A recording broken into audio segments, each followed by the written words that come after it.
Like many of you, I went to go see the movie Obsession. It's about a guy who uses a wish box in order to get a girl that he himself is obsessed with, to then in turn be obsessed with him. The loneliness epidemic mixed with this male gaze of actually being loved is the perfect horror movie that I think Gen Z could watch today. So many people, especially men, but a vast amount of the woman population too, are going through this epidemic. We're stuck in turmoil, this cycle of more screen time and less social activity. But we all so desperately want someone to love us without even knowing what love actually is. I think the common misconception about love comes from this overwhelming sense of closeness. Whether you're a man or a woman, straight or not, I think codependency, limerence, and obsession is not love. I'm in my early 20s, which means I'm going to assume that most of you guys are between the ages of 16 to 25. So maybe that means you really haven't experienced love yet. Maybe you have. Or maybe that means everything has been sort of casual and you haven't really had a significant or strong relationship. And some of you have defined that to mean that you are a loser. The interesting thing about us as humans is that we define the lack of love by being a loser.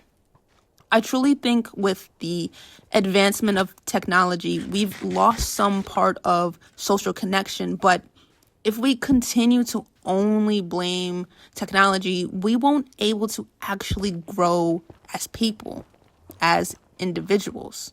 You kind of just end up blaming every circumstance for the reason why you don't have love or a positive community. And a lot of people become losers because of this mindset. Losermaxxing takes place when you aren't actually doing the steps to get your life into order. You want someone to save you as if you're an infant. And I get it. It's hard. People want to be loved so desperately that they're willing to do anything to get it. And to be honest, without sounding super cringy, that love needs to come from yourself first. So story time. Back in high school, there was this girl that I was friends with, right? She didn't come from the best home environment. And because of this, she was so keen on finding a relationship, finding a partner she could spend the rest of her life with, marry, have kids or whatever. And it's like, slow down. We're only 18. When you're so desperate for love like that, you will legitimately take whatever you're given. Whatever just seems to like you, you'll like it back. And that could just be toxic when you just don't have enough self-esteem or love or family or community. Sometimes it's whatever seems out of reach. You'll just desire that love that much more. So back to this girl that I was friends with, when a random guy who just wanted to use her for money and, pleasure came along, all the red flags looked fixable. They looked like Six Flags. That's the type of obsessive love that comes from not loving yourself first. You kind of put yourself on the back burner and you want your partner to supplement all the love that you haven't gave yourself. It's the obsessive love that some guys think that they want, but it's not fun managing someone else's self-esteem and emotional states towards you. They can do it on their own. And, maybe this might be you. Maybe someone else is managing, your self-esteem and emotional state. Maybe you're in a codependency and the person who loves you has to do it in a way where it's perfect in order for you to feel good about yourself. You are vicariously living through that other person because your self-esteem is shot. It's like that song, the Ariana Grande song, I want to see me from your point of view. when someone says that I want to see how you love me from your point of view, or like, let's just say you're A and you're dating B, you want to love yourself the way B loves you, right? In your head, you want someone to be obsessed with you because you legitimately cannot love yourself at all. And you are vicariously living through, you're only able to accept love for yourself when another person loves you.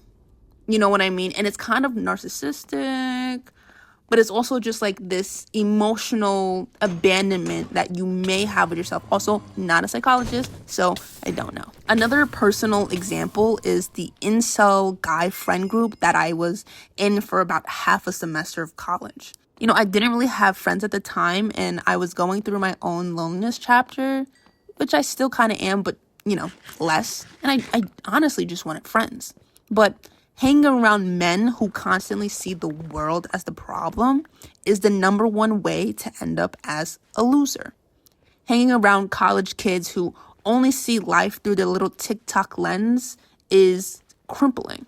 Like, your early 20s are gonna suck, and I'm willing to make an entire video on how to make them less sucky. Pause. And without trying to beat a dead horse, which I'm going to do multiple times, COVID really made people stay online more. And so many people aren't doing anything about it. You want your soulmate to come to you, knock on your door, hand you flowers, give you the new GTA 6, give you top, and then be available every time you need them. Because you don't give any love to yourself. You want someone to be obsessed with you. Imagine if in a partnership, there was 100% of love that needed to fulfill both partners. 50% came from one partner A, and 50% came from partner B. If you don't respect yourself and have hobbies, or, you know, have your own friend group, or you're not just confident in your own skin, you can really only give them 40%. 30% or 20% of love, because that's the maximum amount of love that you give yourself. And then by default, you want your partner to give you, 60, 70, 80%, which just isn't fair. It isn't healthy. It's codependency. And your partner might seem, stressed out. And honestly, without, victim blaming and pointing fingers, this is how some partners end up cheating, because they just feel like this person has no self-esteem. Like, they're, the insecure girlfriend memes, like, it's like that, where it's like, no, I like you. Like, why can't you see that I like you? Why do you, it's just, you want me to be super obsessed with you because you don't like yourself. There's always this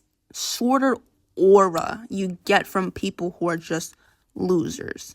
And I'm not talking about the people who aren't obsessed with self-help, or they're not going to the gym, or they're not reading books. No, I'm not talking about that. I'm talking about people who exist in the pessimistic life. I guess being a loser is a broad term, and many things can fall within that term.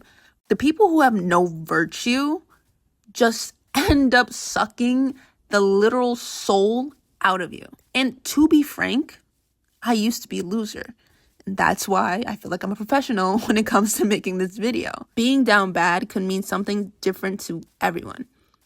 Everyone has their own interpretation of what being a loser means. The people who act like Bear in this obsessive movie, you cling on to a fantasy version of your life, and you constantly try to escape the reality of the situation. In your head, you have a business, you're multi-talented, you've won the lotto, but there's actually been no real change within years.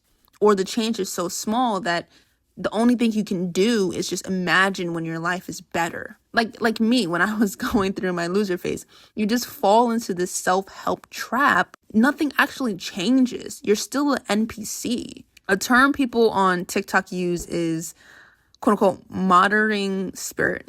It's when someone is observing the crowd and talks about the people in the crowd, but doesn't get close to them because they believe that they're better than these people. They believe that they're like top dog, that they're the shepherd and everybody's the sheep.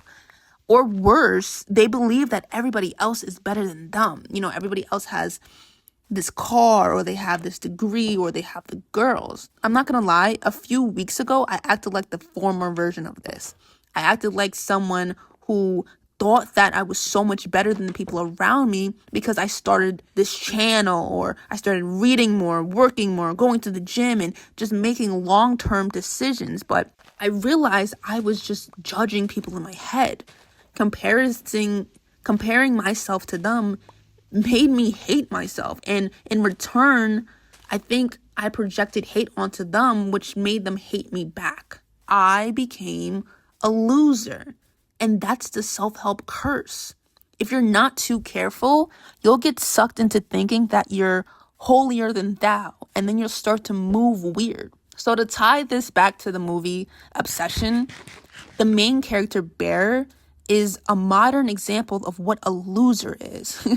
You think that, you know, this is a horror movie and I shouldn't make a moral connection to Gen Z and Losermaxxing, but art imitates life. And I truly think that this movie does a really good job to kind of show that. If you're the type of person to stay friends with someone who doesn't like you, even though you're in love with them, then you legitimately allow yourself to feel pain every day. You choose this.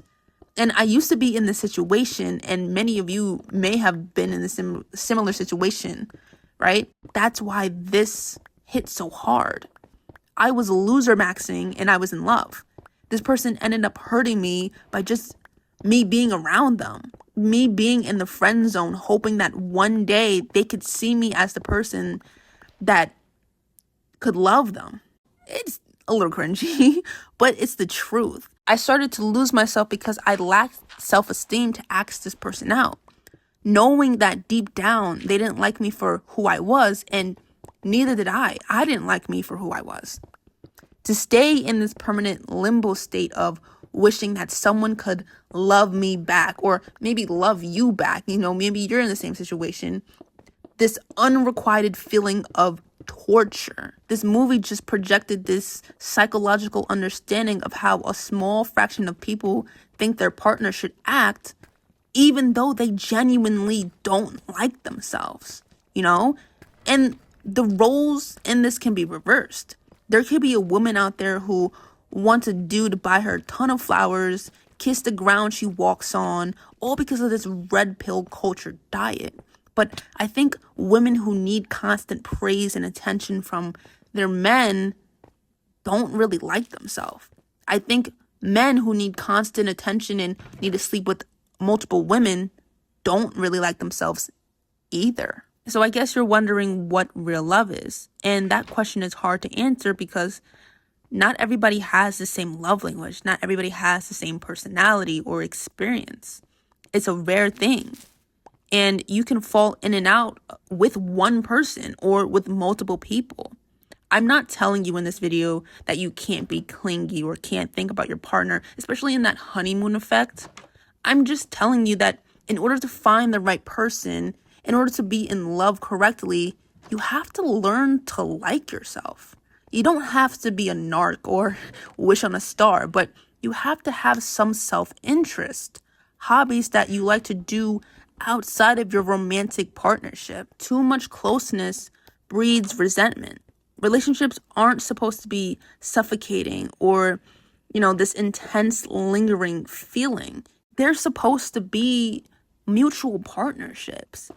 Liking yourself enough to like a person who likes you too, who also likes themselves, is the formula. And I want to say that again because I feel like I just messed a few people up. Liking yourself enough to like a person who likes you, who also likes themselves, is the formula to not losermax. All right, guys.